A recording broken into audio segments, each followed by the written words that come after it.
The president is set to cut short for Petroleum Hub Project. Right. The story is on citynewsroom.com.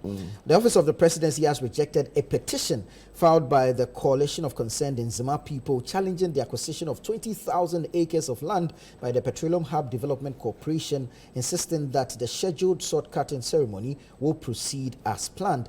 This follows a petition by the Coalition of Concerned Nzema people dated August 15 and presented to the presidency demanding the Petroleum Hub Development Corporation (PHDC) signs a comprehensive and binding MOU with Nzema Manle chiefs, family heads, and individual landowners.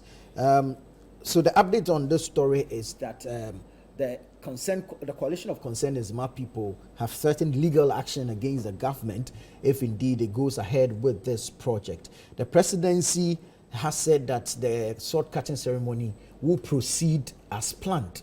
It's a matter of land acquisition as against returns on this petroleum hub for the government. I don't know how you want to approach this issue.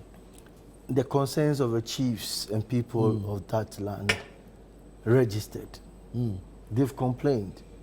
And in all humility, stating facts, the lands will remain there.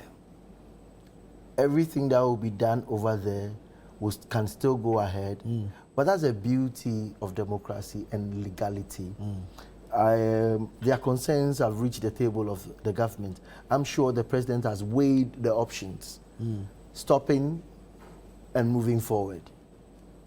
If you stopped, what will be the consequences? And then if you moved ahead with it, what will be the consequences? Yeah. Look, we can agree that we are all going to Accra. And you decide that, look, come and tell my father before we go, because you're going to use my father's car. And I go like, look, my friend, we are all to benefit. Let's go. You know, but if you still insisted, and I also insisted, and we went, I'm sure when we come back, there should be a way of apologizing to my father. But I think some of these things can be avoided if there's so proper... if you wanted to go your route right now, there should be... This problem has got to do with poor entry. Exactly. There's something in development arena we call proper entry, you know, community entry. Who did you go and speak with when you wanted to do this project? Maybe regional minister is aware, the presidency is aware, all these protocols are aware. But did they engage the chiefs on a common platform? Yeah. Who owns the land? They are dwellers on the land. They own the land. But you see, there's a power of administration in the hands of government to ensure that it benefits all of us. That's why when they find oil in that place, it is for government of Ghana and the people of Ghana. But in Ghana, we say something. In Chi, you could say,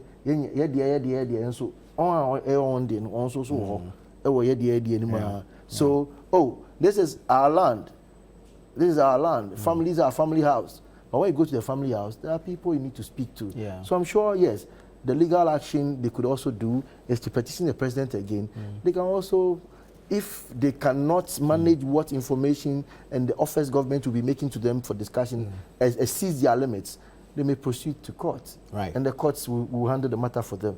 But I think that it's a development communication issue. If you communicate to the people, one thing you achieve from letting them be part of the process, or to this process of going to launch this thing, then it means you didn't involve the chiefs. Exactly. Because who is aware of something gives their all. Then when you do that so well, what you do, people accept the project.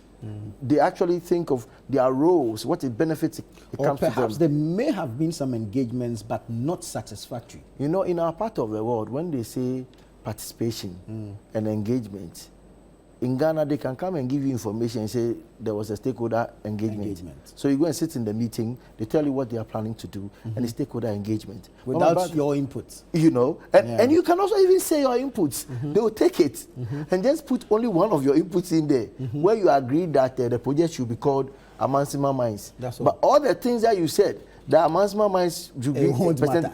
So at the end of the day, they took one. You know, it used to happen to us when we were student leaders. The one that was mutually beneficial. Exactly. We sit at the table, residential user fee. We're just going to sit there. And because we have a rep on that board, the decisions taking hovers on the student body. So I think, still, like I've said, engage. Basically. Talk to them. Let's not get to the levels where you have a program on the land of the people and their chiefs won't be present. Let's briefly